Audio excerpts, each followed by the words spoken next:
What is up, everybody? My name is Jay Cal, and this is the Alliance Blog, a presentation of Alliance-Wrestling.com, your number one source for news and information for the National Wrestling Alliance. Each and every week, I come to you, that hashtag NWA fam, to talk about all things wrestling, especially the NWA. That's where our focus is. That's where our attention is. We talk NWA, and over the weekend I got to talk some NWA. I got to talk NWA with the NWA World's Heavyweight Champion, Ethan Carter III. That's EC3 if you're nasty. EC3 is the World's Heavyweight Champion for the NWA. He won the title back on August the 27th, 2023 at the NWA 75th anniversary show that took place at the Royal Sonesta Chase Plaza in St. Louis, Missouri. That's the old home of the Wrestling for the Chase, the very popular series back in the 60s, 70s, even up into the 80s and 90s. EC3 defeated Tyrus in what was a bull rope match. If you haven't seen that match, I highly suggest checking it out because you see EC3 absolutely doing everything he can to carry a decent match out of somebody who should have never been wearing the 10 pounds of gold. Yeah, I'm pretty okay with talking on the subject of Tyrus as world champion. I'm not a huge fan of him, but what I will say about Tyrus as champion is it kept the belt alive. And what I mean by that is, when it comes to the NWA, it's all about who keeps the belt alive. Who keeps that title in existence. For years and years and years, the NWA has... what am I trying to say here? The National Wrestling Alliance has existed on the backs of its World Heavyweight Champions, going back to Orville Brown and Lou Thez. The title is only as meaningful as the champion who holds it. And throughout 1948 until 2024, the World Heavyweight Champion has had to do his due diligence, his hard work, his dedication to make that title meaningful, to make the NWA brand unique and special. It requires you to be a working champion. You have to go out there and defend that title. You have to go out there and break new ground for the NWA. And the reason why I bring this up is because in the past, we've had world heavyweight champions who haven't been able to do that. Tyrus was one of them. Now, Tyrus had the ability to, how do I put this bluntly? Tyrus had a name and some recognition from his contributions to society outside of pro wrestling. Now, Tyrus wrestled for the WWE. Tyrus wrestled for TNA Wrestling. And I don't think I'd be out of line in saying that Tyrus is somebody that EC3 respects and admired. Oh, sorry about that. But I would say that EC3 has certainly outdone anything that Tyrus was able to do in his short time as World's Heavyweight Champion. And thankfully so. So if we're looking a little bit more into the life and times of EC3, now he's a former WWE wrestler. He held the 24/7 title. He's a TNA World Champion. When he was TNA World Champion, the NWA and TNA had long split, so none of his title reigns were recognized by the National Wrestling Alliance or vice versa. Now he's a former NWA National Champion, and he surrendered the title, that national championship, to gain an opportunity again to wrestle Tyrus at the NWA 75th anniversary show. The other part to that too is historically the national championship in the NWA has always been one of the top contenders for the 10 pounds of gold. Something that is, I guess, really only consistent with the Lightning One era is that the champions are, I guess, expected to relinquish the titles. So after EC3 had defeated Silas Mason as the national champion, he relinquished his title and moved on to the World Heavyweight title where he defeated Tyrus. Since then, our man EC3 has been nothing short of a fighting champion. Now, he's held that title for just under 35 days. But if you look at how many title defenses he's had, in that short amount of time, he's had 28 title defenses. And I'm going to go through them. I'm not going to make you look them up. I'm going to tell you who he's fought and where he's fought. So he won the title on August the 27th, which was a Sunday, the very next day in Nashville, Tennessee, on a taping for NWA Power. He defeated Jay Bradley. Not even a month later, he was in the ring with Lord Crew in Cincinnati, Ohio. On September 30th, he faced Delson Alexander in New York City for BCW. Later, he would go, in October, he would face Crowbar, former WCW icon Crowbar, in Carlstadt, New Jersey for Outlaw Wrestling. He would face Pat Buck, formerly of AEW, now of Turnbuckle Championship Wrestling, in Rahway, New Jersey at WrestlePro. He would face Tom Latimer in his next NWA title match on October the 28th in Ohio as part of the Samhain pay-per-view. Next, he would face Talos, the Mighty Talos, a former NWA U.S. Tag Team Champion, in Nashville at a Power taping in Tennessee. Later, he would face former World's Heavyweight Champion Jack Stane in Sarasota, Florida at the Return to Bobart's, which was a great match if you can go back and see it. Then he went back-to-back with Fodder on November 26th and December 1st. One in Winston-Salem for AML, the next being in Cleveland for Exodus Pro.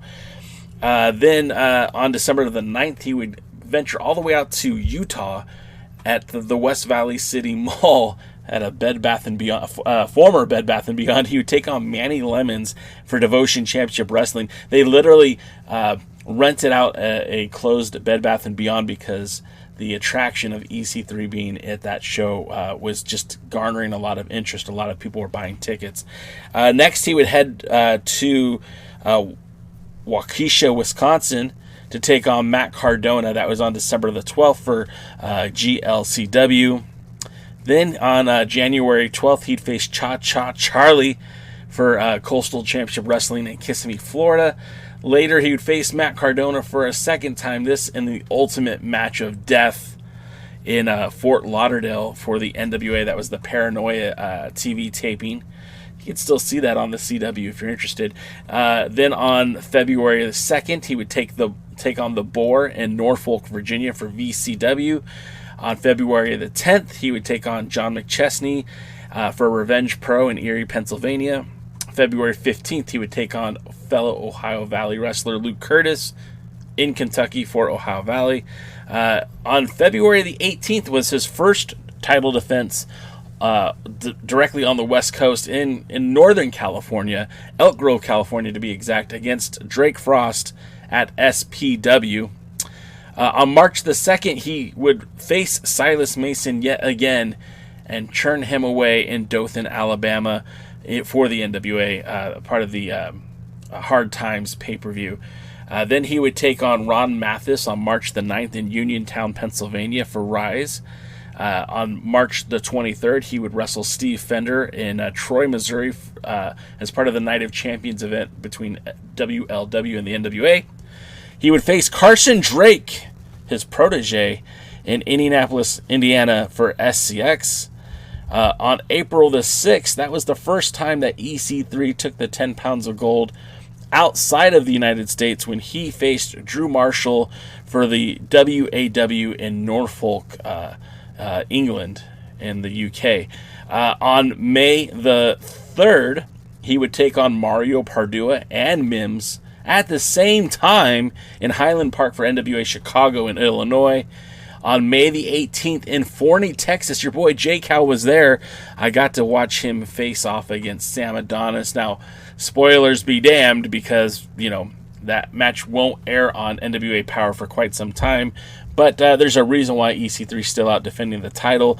On May 29th, the next international title defense for our World's Heavyweight Champion was against Ryuki Honda in Tokyo, Japan, as part of the All Japan Pro Wrestling. I don't remember the name of the show, but that was a huge deal because it was the first time since 1989 that the NWA World's Heavyweight Champion had defended in Japan. In fact, the last time that happened was with Ricky the Dragon Steamboat, who took this belt right here against Tiger Mask number 2, and that was a pretty big deal.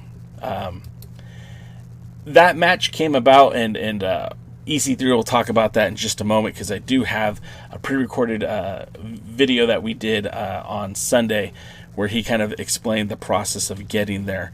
But it should be noted that EC3, being the first NWA wrestler since 1989 to take that belt to All Japan Pro Wrestling, with that promotion, particularly All Japan Pro Wrestling and its connection with the NWA, the history that was there long ago, with guys like, most specifically Dory Funk Jr., Terry Funk, but also Ric Flair, the aforementioned Ricky the Dragon Steamboat, Jack Briscoe, Gene Kaninsky, Lou Thez. I mean, the history is there, and it's tied to the NWA.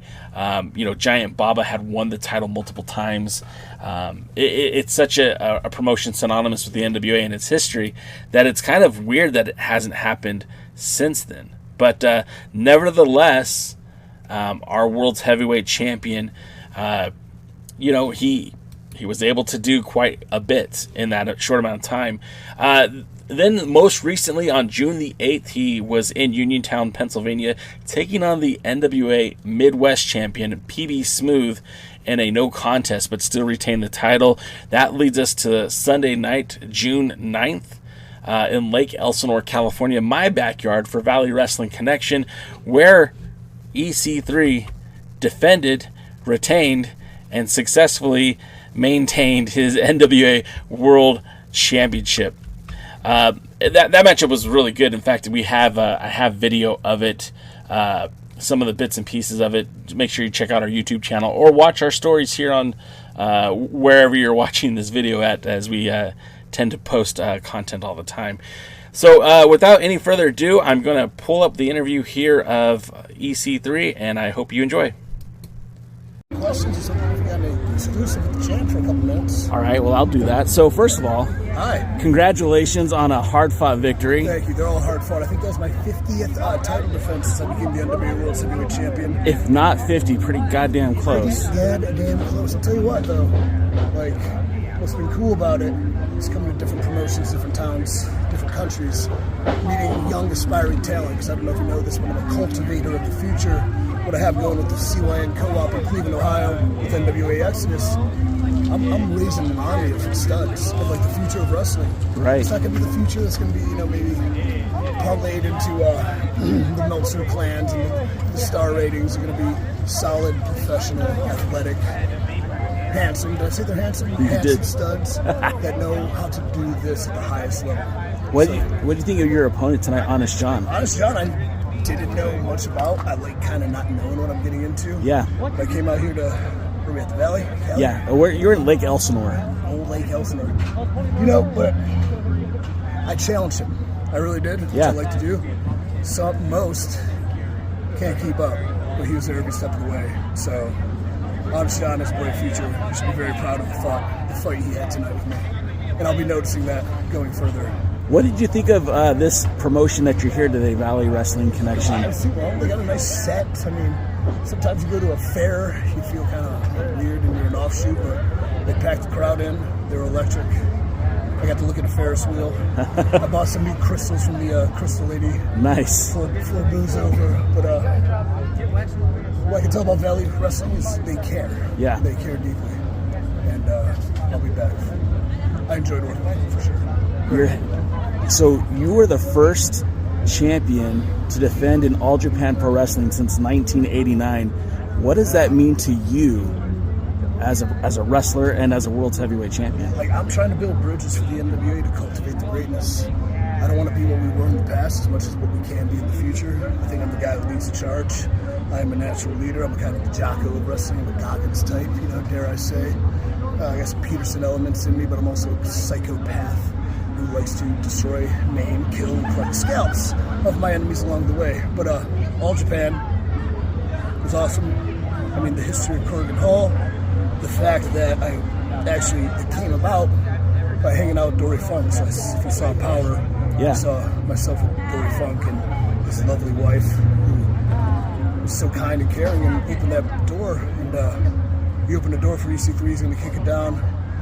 Who's coming with me?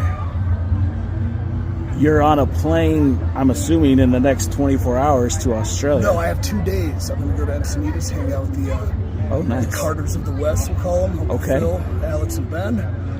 And actually have, well, it would be 2 days off, but I don't take days off. So I'll be in the gym, I'll be training. I'll probably be dealing with the business aspects of professional wrestling. I'll be negotiating shrewdly. I'll be losing my mind most of it because people like to frustrate me. But it's all part of the grind. So, but yes, in 3 days, I will be in a plane to Australia.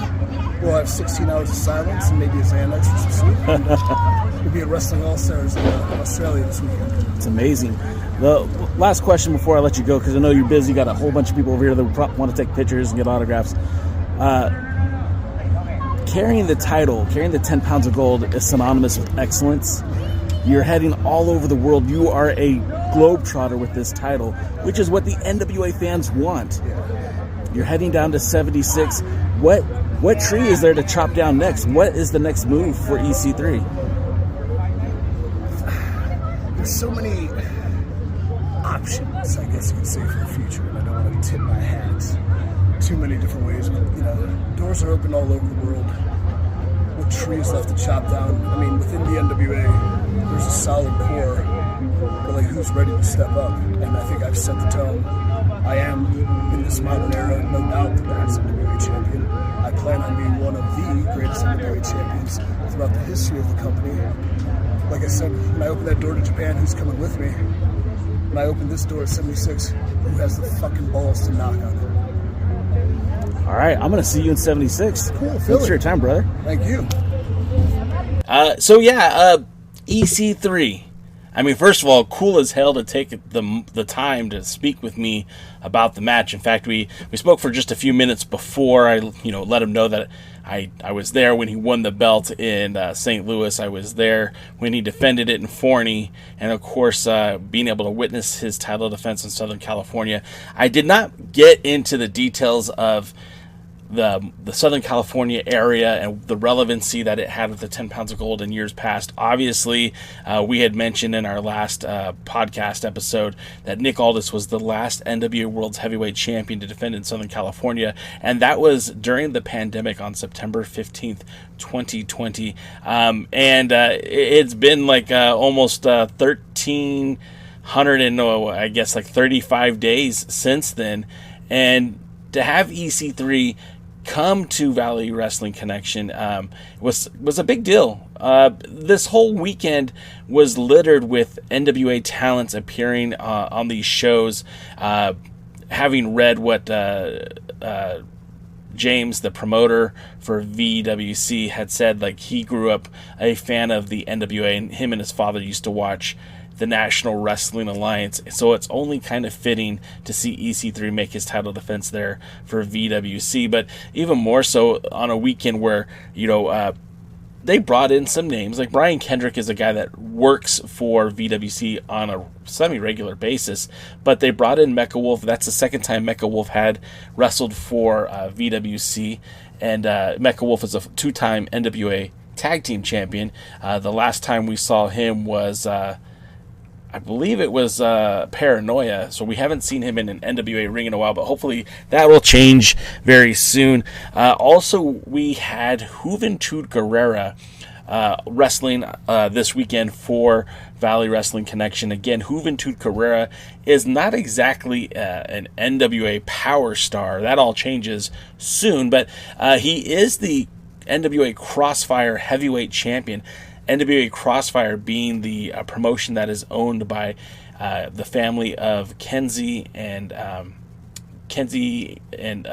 her sister, whose name I just forgot, the Page sisters, Kylie.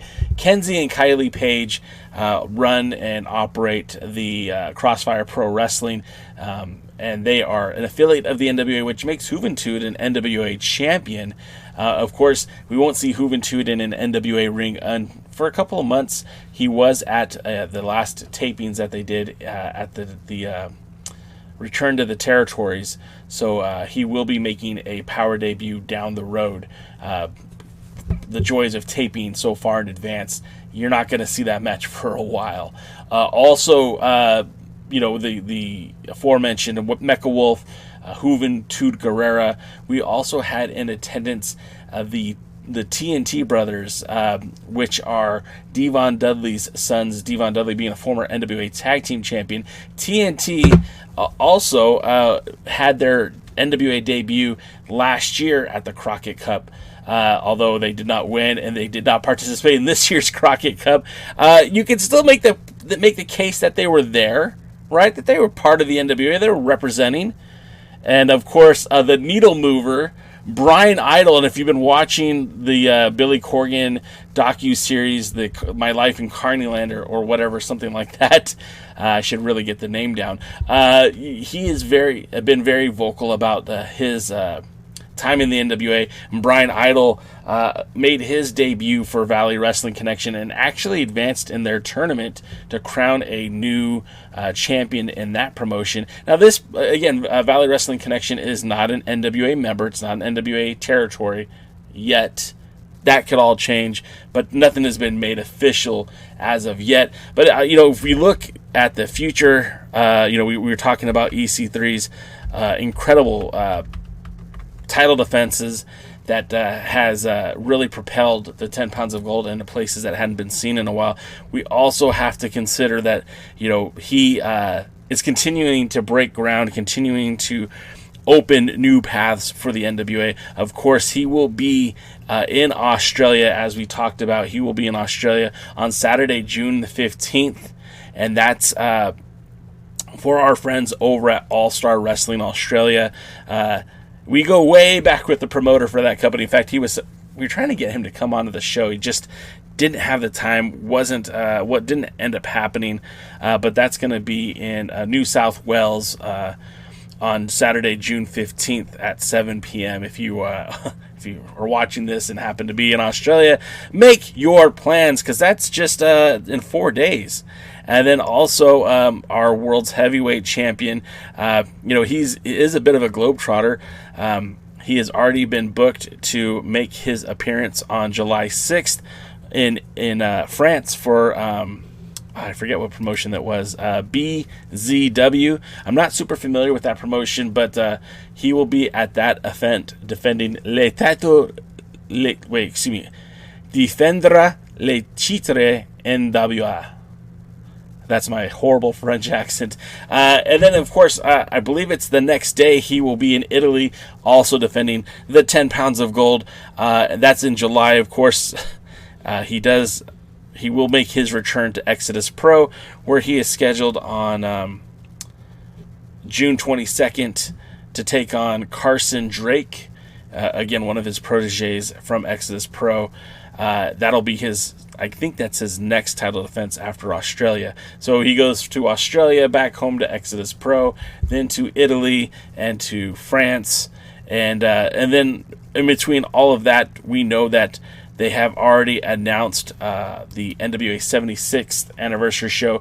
If EC3 is still world's heavyweight champion come August 31st, then I'm more than likely he'll be defending his title in the old ECW arena, the 2300 arena in Philadelphia, for the NWA 76th anniversary show.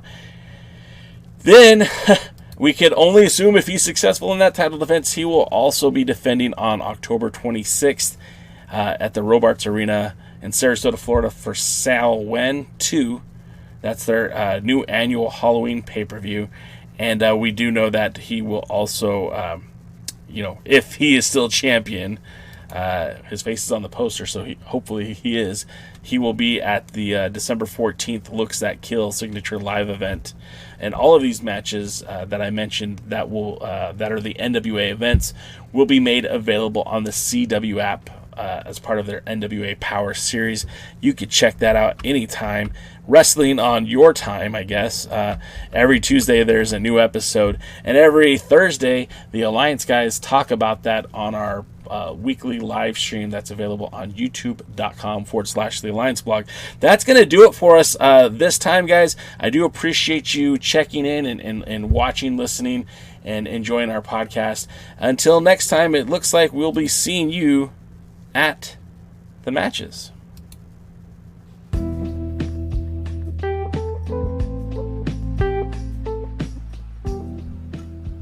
Thank you for tuning in to the Alliance Blog Podcast, a presentation of Alliance-Wrestling.com, the premier source for news and information for the National Wrestling Alliance. Would you consider subscribing so you never miss a new episode? You can follow us on all social media at the Alliance Blog, and we stream live on Twitch, Kick, and YouTube every Tuesday, Wednesday, and Thursday, 5 p.m., 6 p.m., and 8 p.m. Eastern at the Alliance Blog. Until then, we are the Alliance.